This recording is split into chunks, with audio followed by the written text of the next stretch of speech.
Hi மின்மினிஸ், இது ஆடி மாசம்ன்றதுனால குலதெய்வம் கோயிலுக்கு போயிட்டு அபிஷேகம் பண்ணிட்டு பொங்கல் வச்சுட்டு வருவோம். அதுக்கு தேவையான பொருள் எல்லாமே நைட்டே வாங்கி வச்சிட்டாரு. எப்பவுமே தலைவர் எனக்கு முன்னாடி தான் எழுந்துப்பாரு. எழுந்து அவர் வேலையை அவர் பார்க்க ஆரம்பிச்சிடுவாரு. எழுந்து குளிச்சுட்டு வந்து பார்க்கும்போது சாமிக்கு மாவிளக்கு போடுறதுக்கு அரிசி காஞ்சிட்டு இருந்தது. வடை வந்து சுட்டுட்டு இருந்தாரு. சுண்டல் வந்து அவிச்சிட்டாரு. இதையும் பேக் பண்ணிட்டு எங்க ஃபேமிலியும் அக்கா ஃபேமிலியும் சேர்ந்து கோயிலுக்கு வந்து கிளம்பிட்டோம். கோயில்ல அது மாதிரி ஒரு அழகான ஒரு வேப்ப மரம், பழமையான மரம் ஒன்று இருக்கும். இதுதான் வந்து எங்களோட குலதெய்வம் கோயில். எங்க குலதெய்வம் பேர் வந்து ஆலயத்தம்மன். குலதெய்வம் கோயில்ல அடுத்த மாசம் வந்து கும்பாபிஷேகம் சொன்னாங்க. அதுக்காக திருப்பணி தான் வந்து நடந்துட்டு இருக்குது. போனதும் வேலையா கவிக்குட்டிக்கு வந்து ஒரு யானை கட்டி அவங்களை வந்து போட்டாச்சு. ஏன்னா ஒரு 11 மணி போலதான் போயிருந்தோம். 11 மணி போல எப்பவுமே டெய்லி அவங்க தூங்குற டைமு. அதனால வீட்டுல இருந்தே புடவை எடுத்துட்டு போயிட்டோம். போயிட்டு யானை கட்டி அவங்களை வந்து அக்கா ஆட்டிட்டு இருந்தாங்க. நாங்க வந்து பொங்கல் வைக்கிறதுக்கு இடம் பார்த்துக்கிட்டு இருந்தோம்.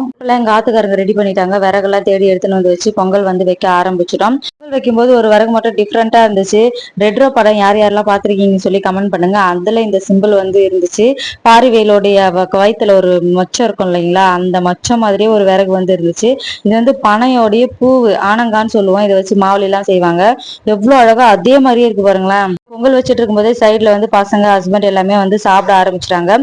இந்த தடவை வந்து டிஃபன் செஞ்சு எடுத்துன்னு வந்திருந்தாங்க. இட்லியும் பட்டாணி குருமா வந்து வச்சிருந்தாங்க. செம்மையா இருந்துச்சு. சாப்பிட்டு முடிச்சதுக்கு அப்புறம் நாங்க சாப்பிட இறங்கிட்டோம். நாங்க சாப்பிட இறங்கிட்டு அடுப்புல இருக்க பொங்கலை யார் பாக்குறது அப்படின்றத அடுத்த வீடியோல பார்க்கலாம். சாப்பிட்டுட்டு இருக்கும்போதே தலைவர் ஒருத்தர் வாழாடிட்டு நின்றுட்டு இருந்தாரு. அவருக்கு ஒரு 4 இட்லியை போட்டாச்சு. வீடியோ பிடிச்சா மறக்காம சப்ஸ்கிரைப் பண்ணி சப்போர்ட் பண்ணுங்க. தேங்க்ஸ் ஃபார் வாட்சிங்.